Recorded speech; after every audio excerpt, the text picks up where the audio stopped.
Alors amis de LMTV, bonjour et merci de nous écouter encore sur cette belle émission qui s'appelle Parole de vie justement. Nous parlons en ce moment sur la vie. La vie c'est tellement merveilleux, tellement précieux et c'est important de comprendre ce que veut dire être vivant. J'ai remarqué souvent qu'il y a des gens qui sont morts quoique vivants ou vivants quoique morts. Vous voyez, parfois on est à côté de la vie, on n'est pas dans la vie. On n'est pas en tout cas dans la vie que Dieu voudrait que nous puissions vivre, parce que Dieu a pour nous une vie qui est au-delà de ce qu'on peut comprendre, imaginer. La vie de Dieu, c'est une vie qui vient d'en haut, c'est une vie surnaturelle, une vie abondante. Elle est au-delà de la vie humaine, physique. La vie physique est importante, elle est une bénédiction, mais elle est pleine de vicissitudes, pleine de difficultés, et parfois de souffrances, de misère, d'incompréhension. Beaucoup traînent leur vie, subissent leur vie, alors qu'il y a certainement une volonté de Dieu différente. Il y a une volonté de Dieu que nous puissions vivre cette vie de plénitude. Alors nous essayons de réfléchir depuis quelque temps sur ce thème de la vie, et nous essayons de comprendre ce que signifie être vivant selon Dieu. Et nous avons vu ces dernières émissions un certain nombre de choses qui caractérisent et définissent la vie dans la perspective divine, la vie selon l'image de Dieu. Et j'aimerais pour cette émission aujourd'hui aborder quelque chose de très intéressant dans le livre des Actes des Apôtres, au chapitre 17. Paul, il me semble, nous donne trois définitions de la vie, 3 critères de la vie. Vous voyez, si vous avez une Bible, vous pourriez m'accompagner dans cette lecture et je vous donne le temps de prendre votre Bible avec vous dans le livre des Actes des Apôtres, au chapitre 17, au verset 24, Paul nous dit ceci, il dit le Dieu qui a fait le monde et tout ce qui s'y trouve, étant le Seigneur du ciel et de la terre, n'habite pas des temples faits de mains d'hommes. Il n'est point servi par des mains humaines, comme s'il avait besoin de quoi que ce soit, lui qui donne à tous la vie, la respiration et toutes choses. Et puis un petit peu plus loin, verset 28, Paul dira, car en lui, en Dieu, en Jésus-Christ, nous avons la vie, le mouvement et l'être. La vie, le mouvement et l'être. La vie, la respiration. Ainsi, je remarque que Paul nous montre que la vie est 3 choses distinctes et liées l'une à l'autre. Il y a 3 choses, nous dit Paul ici, qui caractérisent la vie. Ces 3 choses sont la respiration, la deuxième chose, c'est le mouvement, et la troisième chose, c'est l'être. Alors nous allons aborder aujourd'hui un aspect de cette vie, une autre émission, un autre aspect, et puis une autre émission encore, nous aborderons le 3e aspect de ce que Paul définit comme étant la vie. Mais avant toute chose, j'aimerais que nous puissions prier ensemble, chers amis, pour que Dieu inspire chacune des paroles que j'aimerais vous adresser. Et que là où vous êtes, derrière votre écran, vous puissiez pas simplement entendre un message, un orateur parler, mais que vous puissiez entendre la parole de vie. La parole qui peut communiquer quelque chose à votre cœur, qui peut changer la manière dont vous allez vivre cette vie terrestre, quelque chose qui va vous bénir. Et je voudrais que nous puissions quelques instants prier ensemble. Notre Dieu, notre Père, merci pour la parole de vie. Merci pour la parole vivante. Nous avons vu dernièrement que cette parole, elle est vivante, elle est permanente, elle est efficace, elle est actuelle et elle ne se corrompt pas, elle ne vieillit pas, elle ne passe pas de mode. Aussi, je te prie maintenant de bénir la parole que nous allons partager avec les amis auditeurs, les amis qui nous suivent sur LMTV. Tu les bénis, Seigneur, que maintenant, là, derrière leur poste, ils puissent expérimenter ce qu'est la vie, la vraie vie, et qu'ils puissent voir qu'il y a une vie spirituelle qui peut transcender leur vie terrestre. Je te le demande, Père, au nom du Seigneur Jésus-Christ, notre Sauveur, qui est vivant. Amen. Alors, il est vivant, n'est-ce pas ? C'est parce qu'il est vivant que nous pouvons avoir la vie. Jésus a dit à ses disciples, « Je vis et vous vivrez aussi ». Et vraiment, c'est notre désir de vivre cette vie que le Christ nous offre. Alors vous avez remarqué dans ce texte que nous avons lu que Paul donne cette caractéristique de la vie sur laquelle j'aimerais m'arrêter dans cette émission. Il dit, la vie, c'est la respiration. La respiration. Et vous avez remarqué certainement, avec moi, que quand on arrête de respirer, eh bien on est mort. Quand on a des difficultés respiratoires, on est en train de s'asphyxier. J'espère, chers amis, que ça ne vous est jamais arrivé de vous asphyxier, d'avoir des problèmes respiratoires. Mais sachez que si vous aviez des problèmes respiratoires, Dieu peut vous bénir. Le Seigneur Jésus peut vous guérir et remettre du souffle dans votre vie physique comme dans votre vie spirituelle. La vie, c'est la respiration. La respiration, c'est très important. La respiration, c'est ce qui permet à l'oxygène d'entrer dans nos poumons. Et l'oxygène vient mettre de la vie dans notre sang. L'air qui rentre dans nos poumons oxygène notre sang. Le sang transporte partout dans le corps, dans l'organisme, cette vie, cet oxygène qui donne de la vie à notre corps tout entier. Tout notre corps est oxygéné par le souffle, par la respiration.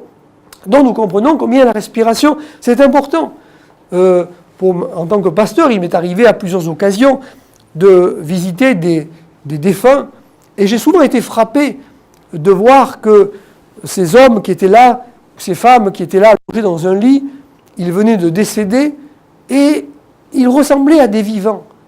On aurait dit quelque part des vivants, mais ils n'étaient plus vivants. Il manquait une chose, il manquait le souffle, il manquait la respiration. Quand on cesse de respirer, on est mort. On est mort. Et il y a un parallèle avec la vie spirituelle. Car la Bible dit que la vie, c'est la respiration. Or, il y a une respiration spirituelle. Il y a une respiration physique. J'aimerais vous dire aussi, ce matin, qu'il y a une respiration spirituelle. Et cette respiration spirituelle, qui est la respiration de l'âme, qui est la respiration de la vie intérieure, cette respiration, c'est la prière. La prière. La prière, chers amis, c'est-à-dire la manière dont nous parlons avec Dieu, la prière qui nous connecte avec Dieu, la prière est la respiration de l'âme. La prière est la respiration de l'âme. La prière est ce qui fait que le souffle de vie, le souffle divin va venir en nous et va pénétrer tout notre être, non seulement l'homme intérieur, mais l'être tout entier va être comme dynamisé par ce souffle vivant, par ce souffle de vie, et ce qui permet au souffle de vie de pénétrer au plus profond de nous-mêmes, c'est la prière. Il y a dans la Bible un parallèle très intéressant entre la respiration et le souffle. Par exemple, le prophète Ésaïe, au chapitre 42, verset 5, dit « Qui est celui qui a créé les cieux et qui les a déployés, qui a étendu la terre et ses productions? Il a donné la respiration à ceux qui la peuplent et le souffle à ceux qui y marchent. » Il a donné la respiration et le souffle. Vous voyez, c'est deux choses qui vont ensemble. La respiration et le souffle. Le souffle, le pneuma en grec, la rouar en hébreu, le souffle qui amène la vie.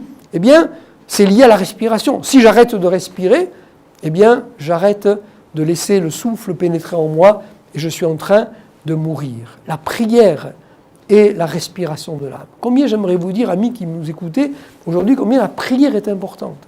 La prière est importante. Dieu nous a donné la prière. Dieu nous a donné la prière pour pouvoir connecter avec le ciel, pour pouvoir connecter avec le divin. La prière n'est pas quelque chose de compliqué. Prier, c'est parler à Dieu simplement. Prier ce n'est pas réciter des litanies, ce n'est pas réciter des formules sans cœur, mais prier, c'est parler avec Dieu. C'est parler avec Dieu. C'est ouvrir son cœur à Dieu. C'est dire à Dieu les choses qui sont sur notre cœur. C'est dire à Dieu les choses dont nous avons besoin.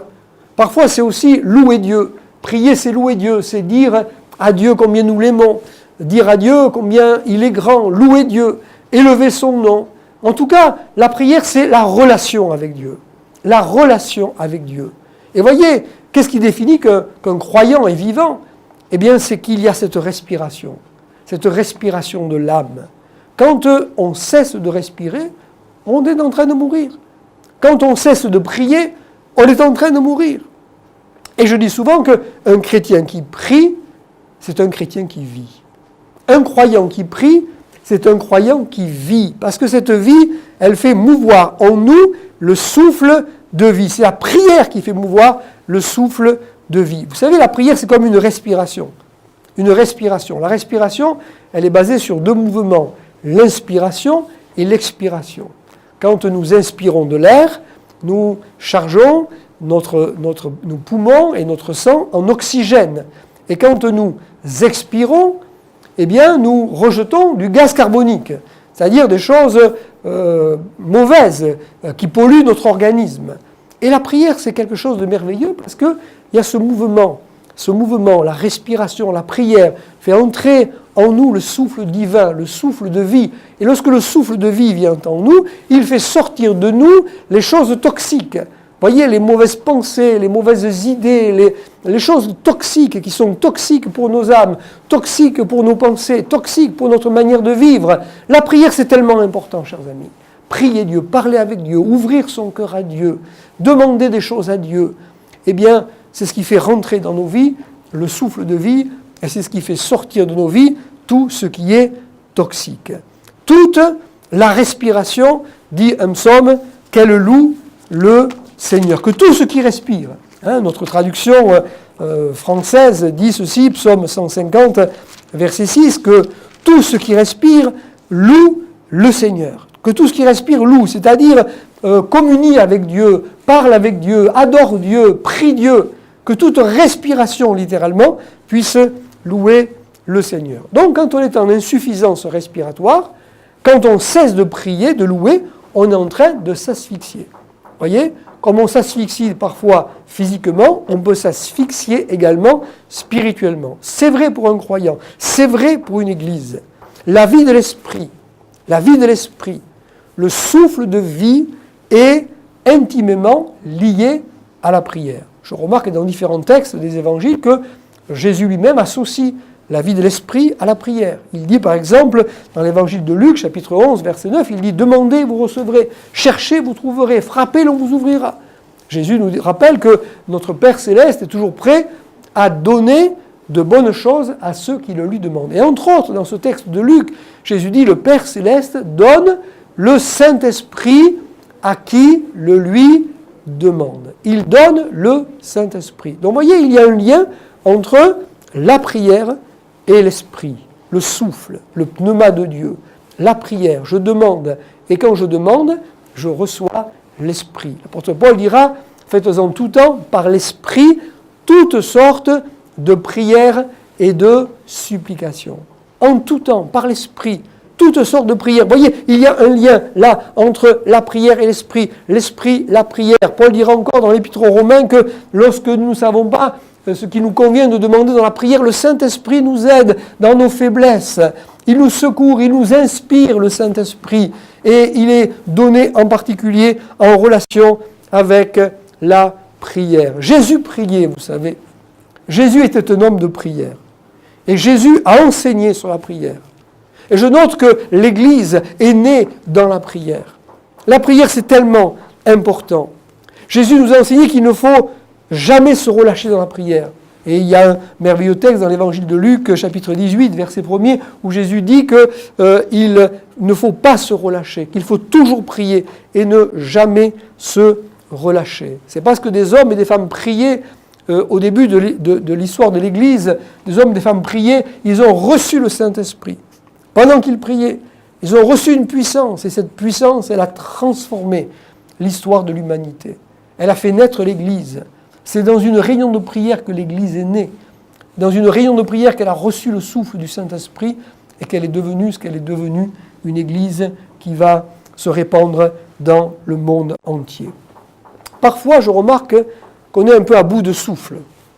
Un peu à bout de souffle. La fatigue, les pressions, le découragement, les doutes, la multitude des activités font que parfois on est un peu à bout de souffle, on a du mal à respirer, on a du mal à trouver le temps qu'il faut pour rentrer en communion avec Dieu. Je pense à un texte étonnant que j'aimerais partager avec vous et qui m'a interpellé, c'est dans le livre de l'Exode, au chapitre 31, au verset 17, et voici ce que Dieu dit, il dit « Ce sera entre moi et les enfants d'Israël un signe qui devra durer à perpétuité. Car en 6 jours, l'Éternel a fait les cieux et la terre, et le 7e jour, il a cessé son œuvre et il s'est reposé. Le 7e jour, dit le texte hébreu, il a fait Shabbat, c'est-à-dire il a cessé son activité et il a littéralement repris son souffle. Le texte là, la Bible seconde a traduit « il s'est reposé ». Mais le texte hébreu dit littéralement « il a repris son souffle ». On pourrait traduire également le mot « nefesh » par « il a repris son âme ». Il a repris son souffle, nefesh, c'est à la fois, c'est le souffle de vie, c'est l'âme en hébreu. Dieu a repris son souffle. C'est étonnant cette expression, n'est-ce pas, chers amis? J'étais très étonné par cette expression. Comment Dieu a repris son souffle? Vous voyez, c'est l'image un peu de quelqu'un qui a fait beaucoup de choses, qui est un petit peu fatigué, qui s'arrête pour un moment et qui reprend son souffle. Pourtant, la Bible dit clairement que Dieu n'est pas fatigué. Il ne se fatigue pas, dit le prophète Ésaïe, il ne se lasse pas. Et pourtant, l'Écriture dit qu'il s'est arrêté. Il a fait Shabbat et il a repris son souffle. Et ce texte me fait penser que nous aussi, nous avons besoin parfois de faire Shabbat, c'est-à-dire de nous arrêter. Faire Shabbat, ça veut dire s'arrêter, prendre une pause pour reprendre souffle, pour reprendre notre âme. Cette âme qui est accaparée par les choses de ce monde. Travail, famille, activité, etc. Et mon âme est parfois comme saturée, comme oppressée. Ma vie intérieure est en train de s'asphyxier. Alors je fais Shabbat, c'est-à-dire je prends un temps spécifique, je m'arrête. Je m'arrête pour être avec le Seigneur. Peut-être seul à seul avec lui, peut-être à l'église, au milieu de mes frères. Je prends un temps particulier pour être avec lui, pour reprendre mon souffle. Là, dans un temps d'arrêt, de repos, de nouveau, je me concentre sur sa présence. De nouveau, je rétablis la communication. De nouveau, je lui ouvre mon cœur, je parle avec lui. Et là, dans ces moments de cœur à cœur, d'intimité, je reprends mon souffle. Je reprends mon âme, gloire à Dieu. Parfois, il peut arriver dans la vie que nous passons par des crises. Et dans certaines de ces crises, on peut perdre carrément la respiration. Il m'arrive de rencontrer des chers croyants, des chers amis qui me disent « j'ai vécu tellement de choses difficiles, je suis tellement opprimé que je n'arrive même plus à prier. Je n'arrive même plus à prier. » Peut-être, amis qui vous m'écoutez, vous avez peut-être vécu de telles choses. Peut-être vous avez subi de telles pressions, de telles difficultés, peut-être des déceptions dans votre vie, et que vous n'arrivez même plus à prier. Jésus dira, quand tu pries, entre dans ta chambre et ferme ta porte. Ferme ta porte. Et ton Père, qui est là, dans le lieu secret, ton Père te voit et ton Père te le rendra.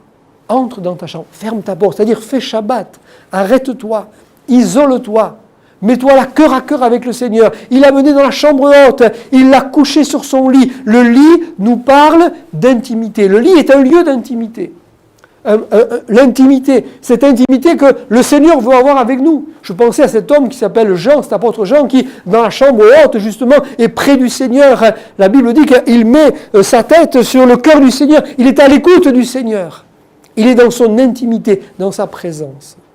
Tu peux toi aussi, aujourd'hui, te retrouver dans l'intimité du Seigneur, près de son cœur. Et là, Élie a prié.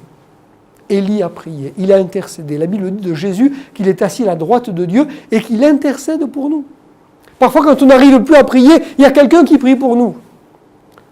Parfois, il y a un groupe qui prie pour nous. Il y a des amis qui prient pour nous. Parfois, il y a une église qui prie pour nous. Dieu a entendu la voix d'Élie.